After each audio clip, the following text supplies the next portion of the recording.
shumë gjëra të ekzistencës tonë kombëtare. Profesori që beson më shumë mitologjisë apo historisë? Do të kemi parasysh një gjë. Mitologjia është një formë fetare e tregimit historisë.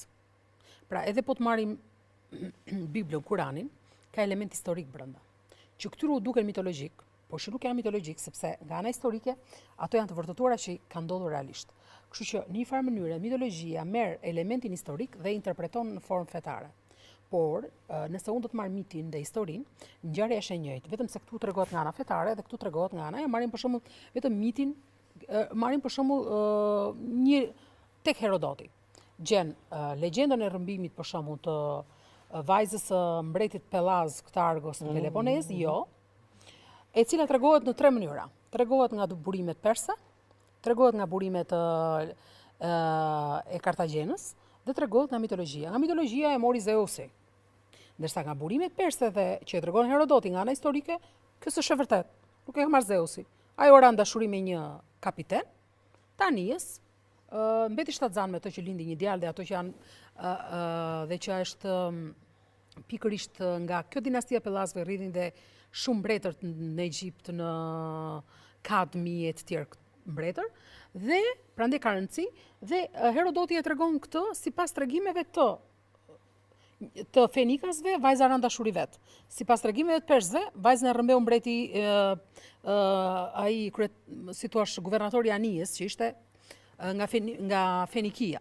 Atëherë, shikon që e njëjta ngjarje tregohet mitologjikisht, të dy historikisht. Dhe tregimi historik është i ndryshëm, po i njëjtë në thelb.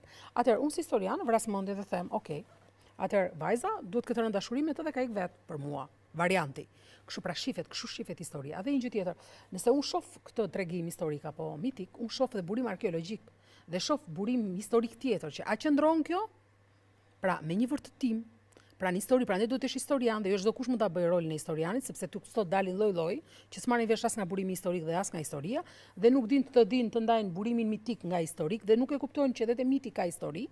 Dhe kjo është ABC-ja që ne mësojmë që në vit parë apo në vit dytë në universitet, prandaj dhe historiani duhet të jetë profesionist i fushës dhe jo njerëz që nuk marrin vesh nga kjo punë, sepse duke qenë se nuk din dhe e ngatrojnë qëllimisht këtë gjë. Pra historia është shkencë, çdo të thotë që është shkencë, është shkencë sepse historiani është gati detektiv. Që do të thotë që do të bëj komplet hetimin, do të bëj një ballafaqim historik të dokumentacionit, arkeologjik, numizmatik, pra gjithçka që është edhe ekziston si provë e shkruar apo faktike për të provuar diçka. Dhe ka mjete forma tjera për të provuar pafund. Ja ky është historiani, është një nga shkencat më të vështira që ekziston. Po sot kanë marrë lapsin dhe janë bërë gjithë historian, kupton, dhe prandaj do të dëgjosh edhe gjëra të tilla nga njerëz që nuk janë kompetent, që si thua kërkojnë me u bë historian, por që nuk dinë të ndajnë ç'është burimi mitik, ç'është burimi historik, cila është e vërteta midis tyre dyjave dhe çfarë ka të vërtetë kjo dhe çfarë ka tek ajo. Do të gjetje për